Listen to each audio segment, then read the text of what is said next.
मथुरा धर्म की नगरी वृंदावन धर्म और राष्ट्र सेवा में अग्रणी डॉक्टर अभिषेक वर्मा को मिला महंत नृत्य गोपाल दास जी महाराज का स्नेहाशीष।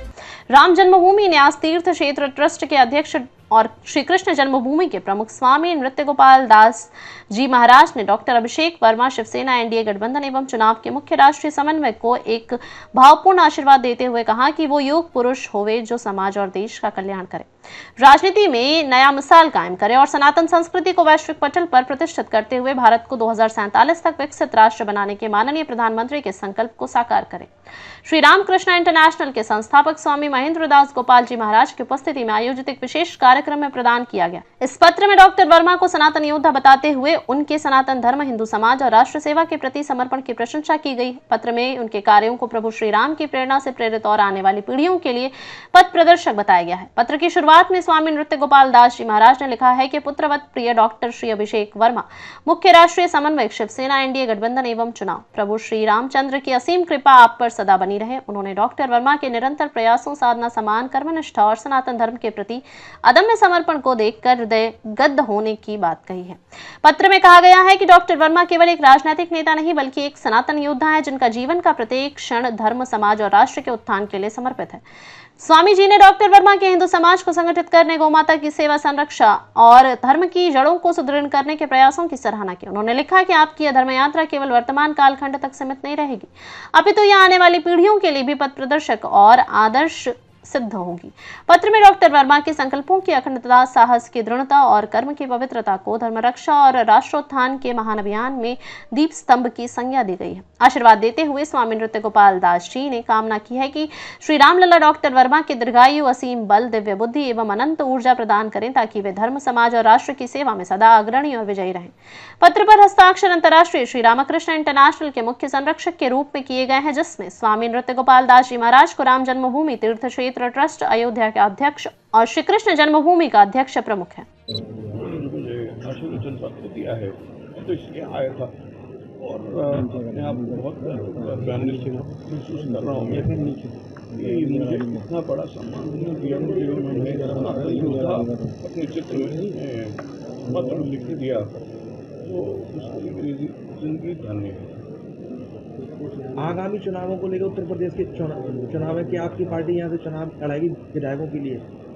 हमारी तैयारी पूरी रहेगी 2027 के चुनाव लड़ने के लिए। बाकी हम लोग, हमारी शिवसेना जो है गठबंधन का पार्टी, तो जो सीटों का एलोकेशन होगा गठबंधन में, जो डिसाइड होगा वही फैसला मान्य होगा। आदरणीय नरेंद्र मोदी जी का और हमारे एकनाथ शिंदे जी जो पार्टी के चीफ हैं उनका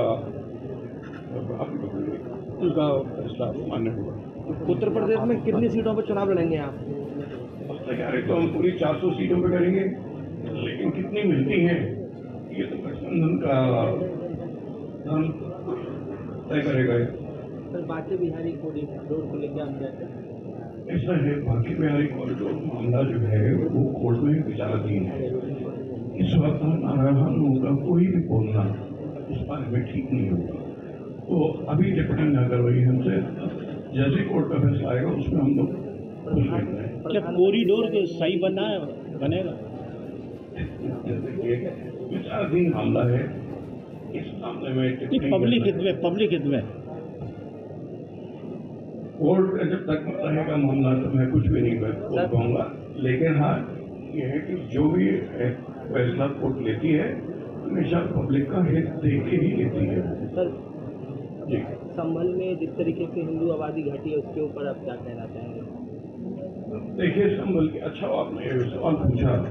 हिंदू आबादी तो घटी है, लेकिन वहाँ पर कालकी धाम बन रहा है और मैं उसकी शिलाधाम में गया था 18 तारीख को, जिस दिन 18 की शाम को मैं यहाँ पर आया था कालकी धाम से।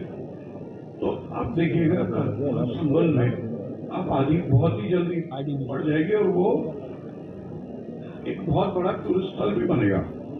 जैसे अयोध्या है, अयोध्या जी में भगवान राम का निवास है, उसके अलावा टूरिस्ट स्पॉट बना है, करोड़ों डॉलर आएंगे अब उसमें। तो वैसे ही संभल में हिंदू आबादी वापस बढ़ के आएगी, अभी से 22-23% रहेगी, लेकिन बढ़ जाएगी। वहाँ पर बड़ी बड़ी इमारतें बनेंगी, अच्छे खूबसूरत रिजॉर्ट बनेंगे, होटल बनेंगे, तो हिंदू वहाँ वापस आएंगे। जो पलायन हुआ वहाँ से हिंदुओं का हिंदू वापस आएंगे और हमारी पार्टी की यही कोशिश रहेगी कि हम अपने महाराष्ट्र के इंडस्ट्रीज को एनकरेज करें कि आप जाइए और वहाँ संबल में कल की धाम के आसपास आप लोग वहाँ पर इन्वेस्ट कीजिए। ऐसा हम अपने महाराष्ट्र के इंडस्ट्रीज को एनकरेज करके बोलें। एक तरफ आप गठबंधन की बात कर रहे हैं, वहीं भारतीय जनता पार्टी को एक धर्म की पार्टी कहा जाता है जिस तरीके से, वहीं वो मंदिर अधिग्रहण का मामला चल रहा है। ब्रज 84 कोष में 197 मंदिर अधिग्रहण के लिए उन्होंने क्या कहेंगे उसको लेकर? देखिए, हम लोगों की ये धारणा है कि सनातन बोर्ड बनना चाहिए। सनातन बोर्ड जैसा वक्फ बोर्ड होता है, वैसे मेरी धारणा है, ये मेरी पर्सनल धारणा है और मैंने पार्टी में भी ये बात रखी है कि सनातन बोर्ड बनना चाहिए। सनातन बोर्ड एक अलग मुद्दा गया, लेकिन वही मंदिर अधिग्रहण की बात आ रही है। देखिए, ये मुद्दा अधिग्रहण का जो बात है ये अभी विचाराधीन है, अभी फाइनल नहीं हुई है। तो जब तक फाइनल नहीं होती है तब तक मैं क्या उस पर टिप्पणी करूँ? हाँ, लेकिन सनातन बोर्ड, मेरा जो मानना है, सनातन बोर्ड बने और जितने हिंदुस्तान के मंदिर हैं उसके अधीन है। जितने हिंदुस्तान के, क्यों, जैसे वक्फ बोर्ड है, वक्फ बोर्ड में सारे उनके मस्जिद और इतनी प्रॉपर्टी जो है सारे के सारे वक्फ बोर्ड में है, तो वैसे ही उसी लाइन्स पे सनातन बोर्ड बनना चाहिए। जब वक्फ बोर्ड हो सकता है तो सनातन बोर्ड बनने में क्या दिक्कत है? ये हमारी मांग है, ये मेरी मांग है। जिस तरीके से अभी बिहार में प्रधानमंत्री जी को लेकर सभा के दौरान अभद्र टिप्पणी उसकी हम बहुत भर्त्सना करते हैं, शर्म की बात है।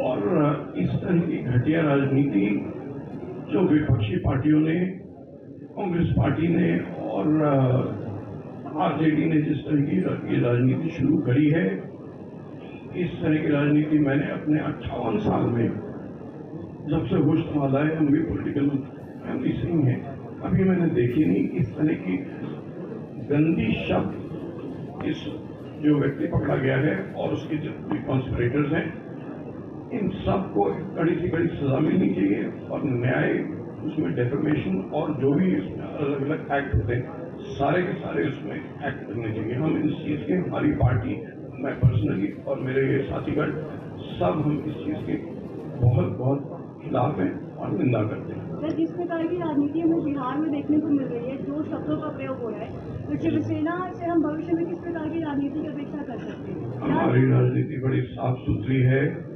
हम इस तरह की बातें बिल्कुल नहीं प्रमोट करते हैं और ऐसे लोगों से हम दूर रहते हैं, ऐसी पार्टियों से हम दूर रहते हैं।